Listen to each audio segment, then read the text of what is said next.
Hello, আসসালামু আলাইকুম। কেমন আছেন সবাই? আশা করি ভালো আছেন। আজকে একটি বড় ভিডিও নিয়ে হাজির হইলাম, আর সেটা হচ্ছে চিকেন ফ্রাই, যেটা বাচ্চাদের খুবই পছন্দের।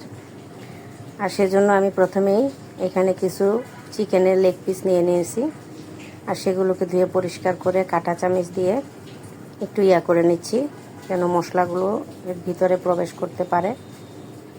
তারপর একটি বোলের মধ্যে সবগুলো লেগ পিস নিয়ে এর মধ্যে দিয়ে দিলাম পরিমাণ মতন লবণ, আদা রসুন বাটা, গোলমরিচের গুঁড়া, মরিচের গুঁড়া, সয়া সস, ভিনেগার, আর এখন দিয়ে দিলাম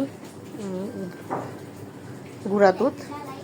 গুঁড়া দুধের পরিবর্তে আপনারা এখানে লিকুইড দুধটাও ব্যবহার করতে পারেন। গুঁড়া দুধটা দিয়ে ভালোভাবে মেখে আমি এগুলোকে আধা ঘন্টার বেশি সময় রেস্টে রেখে দেব।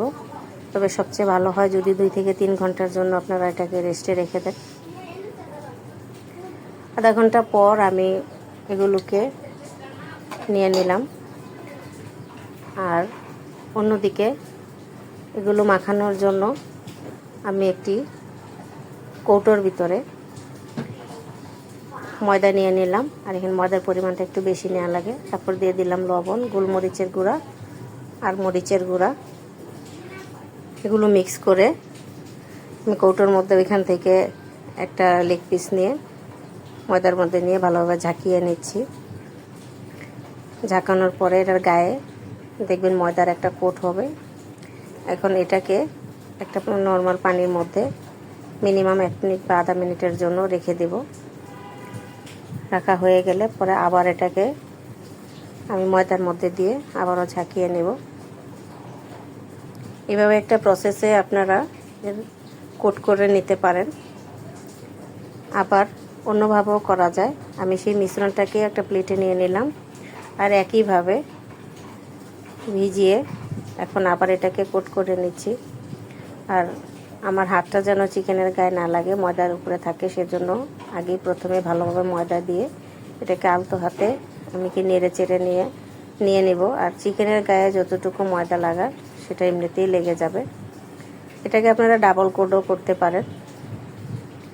যত বেশি কোট করবেন তত বেশি লেয়ার হবে।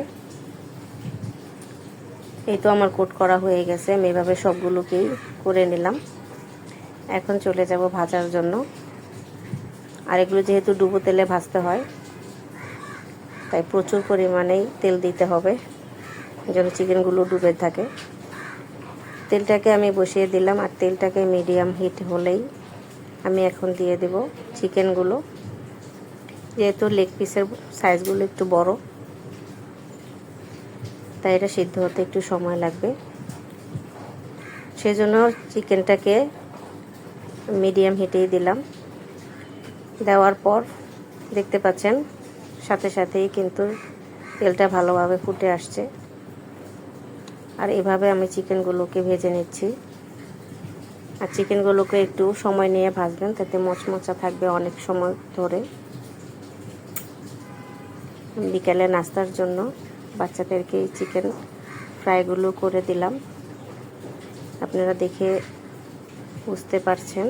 আর আমাদের রেসিপিগুলো যদি আপনাদের কাছে ভালো লাগে তাহলে অবশ্যই লাইক এবং কমেন্ট করবেন, আর আমার পেজটাকে ফলো করে